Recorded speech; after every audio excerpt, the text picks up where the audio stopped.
ফিরে এলাম বিরতির পর। সল্টলেক স্টেডিয়ামে মেসির যে অনুষ্ঠান, সেই অনুষ্ঠানে যে বিশৃঙ্খলা তৈরি হয়, সেই বিশৃঙ্খলায় এবার মামলা দায়ের হলো। যুব ভারতীতে মেসির অনুষ্ঠানে বিশৃঙ্খলায় মামলা।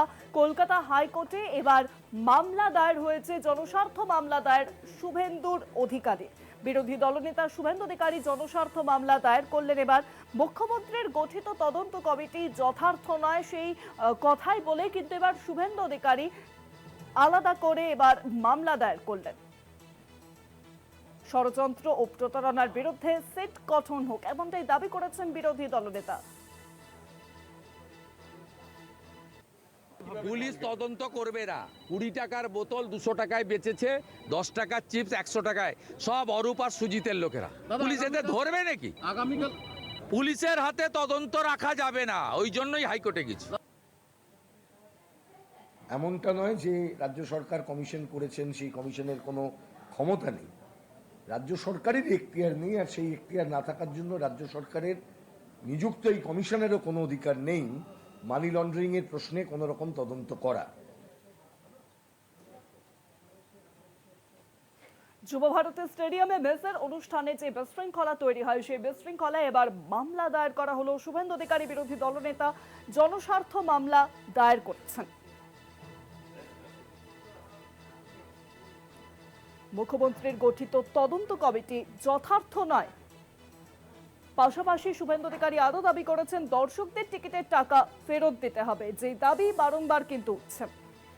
আর বিস্তারিত বিষয়ে জানাবেন, ফোন লাইনের সঙ্গে রয়েছেন প্রতিনিধি পীযূষ কান্তিলা। পীযূষ দা, বিরোধী দলনেতা শুভেন্দু অধিকারী এবার তিনি জনস্বার্থ মামলা দায়ের করলেন যুব ভারতী স্টেডিয়ামে মেসের অনুষ্ঠানে যে বিশৃঙ্খলা তৈরি হয়, সেই বিশৃঙ্খলা নিয়ে। কলকাতা হাইকোর্টে সল্টলেক স্টেডিয়ামে মেসির অনুষ্ঠানকে কেন্দ্র করে যে বিশৃঙ্খলা পরিস্থিতি সৃষ্টি হয়েছিল তা নিয়ে মোট 3টি জনস্বার্থ মামলা করা হয়েছে। প্রথম জনস্বার্থ মামলাটি করে বিরোধী দলনেতা শুভেন্দু অধিকারী। সেই জনস্বার্থ মামলায় তার দাবি যে মুখ্যমন্ত্রীর গঠিত তদন্ত কমিটি যথার্থ নয়। আদালত সিটিং কোন বিচারপতিকে নেতৃত্বে আদালতের নজরদারিতে তদন্ত হওয়া উচিত। বৃহত্তর ষড়যন্ত্র ও আর্থিক প্রতারণার বিরুদ্ধে আদালতের নজরদারিতে সিট গঠন করা হোক। অবিলম্বে দর্শকদের টিকিটের টাকা ফেরত দিতে হবে। আদালতের নজরদারিতে যে স্ট্যাটাস রিপোর্ট, পিচের যে স্ট্যাটাস রিপোর্ট তা আদালতে জমা দিতে হবে এবং বর্তমানে মুখ্যমন্ত্রীর গড়ে দেওয়া তদন্ত কমিটির তদন্তের ওপর স্থগিতাদেশ জারি করে ভারপ্রাপ্ত প্রধান বিচারপতি ডিভিশন বেঞ্চ। এটি ছিল শুভেন্দু অধিকারীর মামলায় তার দাবি। পাশাপাশি অপর একটি মামলা দায়ের হয়, যেটি করেন আইনজীবী সব্যসাচী চট্টোপাধ্যায়।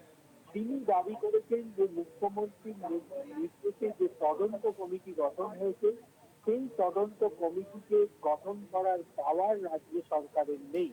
অর্থাৎ সেই তদন্ত কমিটিকে সেই চ্যালেঞ্জ জানিয়ে মামলা দায়ের করেছেন সব্যসাচী চট্টোপাধ্যায়। তৃতীয় মামলাটি করেন আইনজীবী মৈনা ঘোষাল।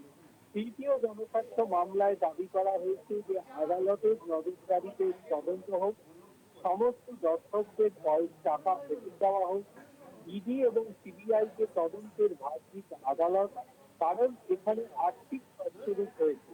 এছাড়াও স্টেডিয়ামের যা ক্ষয়ক্ষতি হয়েছে তা আর্থিক অর্থ প্রদান করুক আয়োজক সংস্থা।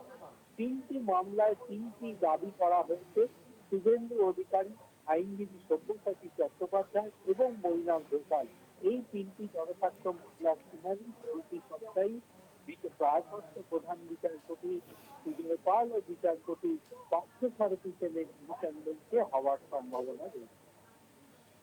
অনেক ধন্যবাদ পীযূষ দা, ফোন লাইনের সঙ্গে ছিলেন প্রতিনিধি পীযূষ কান্তিলা। জনস্বার্থ মামলা দায়ের এবার শুভেন্দু অধিকারী সল্টলেক স্টেডিয়ামে মেসার অনুষ্ঠানে যে বিশৃঙ্খলা তৈরি হয়, সেই বিশৃঙ্খলাকে সামনে রেখে এবার মামলা শুভেন্দু অধিকারীর।